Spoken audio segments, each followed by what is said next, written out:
In today's video, I'm going to teach you how to add 3 videos on Capcut using your iPhone.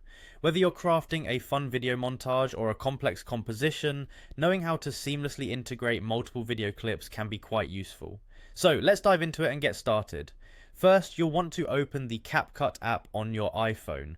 Once you're in, look for the New Project option and give it a tap. This is your starting point for creating any video project within Capcut. Starting a new project allows for a clean slate, giving you total freedom to unleash your creativity. Next, it's time to choose the first video you want to include. Browse through your camera roll and tap on your preferred video clip. Once you've made your selection, simply tap the Add button. This action will import your chosen video into the editing timeline, setting the base for the videos you'll layer on top. After you've successfully added your first video, you'll want to include the second one, but this time we'll use the overlay function.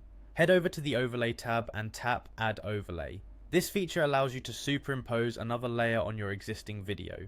Here, go ahead and select your second video from the library just like you did with the first one.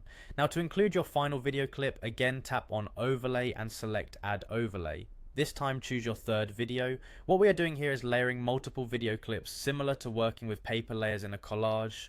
The layered approach enables a creative and dynamic presentation perfect for visual storytelling or highlighting multiple perspectives. With 3 clips on your timeline, you can now get to the fun part of resizing and repositioning them. Tap on each video individually to adjust its size and position on the screen. Whether you prefer a side-by-side setup, a grid layout, or a unique arrangement that suits your style, the choice is yours. Take your time here to experiment and see what fits your vision best, ensuring each video complements the others without overwhelming your audience. Finally, once you have your multi-video masterpiece arranged just the way you like it, conclude your project by tapping Export. This command will allow you to save your work. Your new video will be processed and saved to your device, ready to be shared with friends or uploaded to your favorite social media platforms. And there you have it, a simple yet effective way to combine 3 videos into one cohesive project using Capcut on your iPhone. By following these steps, you can easily create engaging content that leverages the power of video layering. Thanks for joining me today, and happy editing.